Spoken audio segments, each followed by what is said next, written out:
เฮ็ดอย่างอีกนี่เจโอ้เห็นแนวห้อยอุปกรณ์ส้มแปลงเลยจ้าโอ้ยเขาบอกว่าตอนเว้นคือบ่เฮ็ดท่าให้เบิ่งแน่อยากรู้รายละเอียดตอนเป็นหันคาเรียกอยู่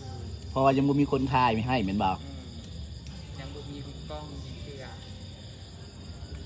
เฮ็ดแนวอันห้อยเครื่องไว้นี่ห้อยอะไรนี่หว่ากระเทยอย่างเฮ็ดได้หมดทุกอย่างพอดีเขาก็เลยมีคอนเซปต์ใหม่เลยคอนเซปต์ใหม่มีหยังล่ะเมื่อกระเทยทำได้เมื่อกระเทยเฮ็ดได้เจ้าก็ต้องเฮ็ดได้การส้มแปลงบ่ยากกระเทยทำได้คุณก็ต้องทำได้เส้นเดียวกันนะจ๊ะเจ๊อยากถามเนี่ยเขาจะอ่านมักมาถามว่ารถนี่นะมันโบยินย้อนหยังย้อนว่ามันเปื้อน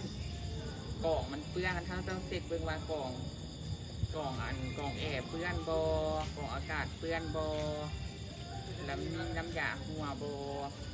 ก็ได้ใส่น้ำยาว่าตัวรถนี่นะใส่น้ำมันคอมเนาะอันลักๆที่มันโบยินเนี่ยมันมีแต่อายพัดลมมาขนาดย้อนหยังโอ้น้ำยาแอร์เบิร์ดน้ำยาแอร์เมิร์ดมันต้องก่อนน้ำยาแอร์สิเบิร์ดน้ำยาแอร์มันต้องหัวก่อนแสดงว่ามันมีบอลหัวต้องได้เป็น10 คืนนี่อย่างจะถามเจ๊บอตอนนี้รถบริษัทเนาะแบบว่ามิสเตอร์เอกับโบยินปกติก็ขี่ปกติได้มาเปิดมีแต่ลมมันลมแบบแล้วเปิดสวิตช์บอกก็กดส่งปุ่มว่าอันนั้นก็กดให้กด AC กับรถปกติก็กดสำนั้นแล้วมันก็เย็นอยู่แล้ววันนี้มานะแล้วยูซื้อเนาะลมออกมาแต่หากเวลาเขาม้วนได้ล่างเอากล่องมาล่างบอกว่าก็จะเปลี่ยนไปแล้วเปลี่ยนไปประมาณนั้นแล้วแต่เดินส่งโอ้ยเจ้าขี้ไปตั้งแข่งทุกมือเนาะโบตั้งแข่งกับช่วงไปช่วงวันเดินจะไปตั้งแข่งมันจะต้องได้นั่นต้องได้มันจะต้องเพื่อนเจ้าต้องได้เอามาอนามัยอะไรล่างกล่องโอ้แต่วันนี้ก็เอารถไปล่างอะไรล่ะล่างยูแต่เขาจะให้ล่างกล่องเนาะเอาตั้งห้างได้สาวเป็นว่าจะไปตั้งเอียงมันแต่ที่โบยินมีปัญหาเพราะว่าเขาต้องให้เอาเข้าไปบอลที่บ้านเขาจะซื้อแบบไปเปลี่ยนแทงนะโอ้น้ำมันหัวจะได้เปลี่ยนถึงเพราะว่ามันเคยเปลี่ยนแทนหนึ่งแล้ว8,000 บาทแแปลว่าน้ำมันหัวบอเจ๊เขาได้เปลี่ยนแผงนี่เจ๊น้ำมันคอมหัวมันเกี่ยวกับที่บ้านเป็นน้ำรถไปตั้งระบบบ่เกี่ยวเพราะว่ารถเมื่อนั้นไปเปลี่ยนแนบแต่ว่ายังไม่ได้ไปตั้งระบบบ่เกี่ยวเต็มตั้งสูตรกับวันนี้คนละตั้งสูตรตั้งห้างบ่ก็ตั้งห้างมันไม่ได้เกี่ยวกันและเสียบบนเขาใส่ซากโทรศัพท์มันกับบ่ได้แสดงว่าไฟฟิวมันขาดเล่มันขาดแล้ววันนี้มานะแล้วบางเทอเนาะคมไว้นะปกติมันเลน40-60นะบางเทอก็บุกขึ้น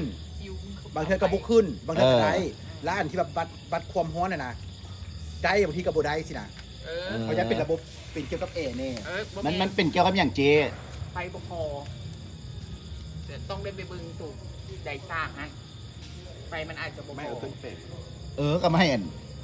กระเทยฮิตนี่เลยเนาะเมย์ก็คือเมย์เมื่อกระเทยทำได้คุณก็ต้องทำได้ต้องให้เรามาซิกเบิ่งก่อนแต่มันบ่ได้เกี่ยวกับการนั่นตั้งบ่เกี่ยวตั้งระบบตั้งกลมสูตรนี่อย่างมันบ่ได้เกี่ยวมันบ่แต่ว่านี่ก็ต้องเช็คกลับไปฮันเก่าเพราะว่าฮันเก่าเคยมาทับประกัน3 เดือนแต่ตอนนี้มันกลาย3 เดือนมาแล้วบ่ได้ติบ่ก็เช็คกับเจ้าเบิ้งให้เบิ้งก่อนคันคนกันเองคือเฮานี่ก็สิบ่เป็นหยังเนาะเจ๊เนาะก็สิเบิ่งให้อยู่เนาะแต่ว่าอยู่ฮันกับก็จำเป็นก็คันมันทับประกันเสียเงินเลยเนาะเสียเวลาเนาะน้ำก็ต้องได้กินเนาะน้ำก็ต้องได้กินนมนิ่มวิตามินก็ต้องได้เติมเนาะซีดเนาะผมสวยเนาะผมสวยเป็นน้ำมันระบบไฟแบบเจบางทีได้สร้างมันเบิดอันนั้นกับได้สร้างบ่ได้ก็มีแล้วก็อีกอย่างนึงต้องเบิ่งว่ารีเลย์มันขาดบ่ระบบไฟปักมืดกล้องขนาดโอเคเด้อทุกคนเด้อสร้างมาได้มืดต้องได้ใส่แสงเนาะรถเจ้าแม่นมาให้เจเบิ่งเด้อโอเคคลิปนี้สิฝากไว้สำหรับก่อนเดี๋ยวไผที่ว่ามีปัญหาเรื่องแอร์เนาะอยากรู้เรื่องอย่างก็บอกได้ผมลงไปฮอตบูฮูเป็นไผ่ที่แบบคุณ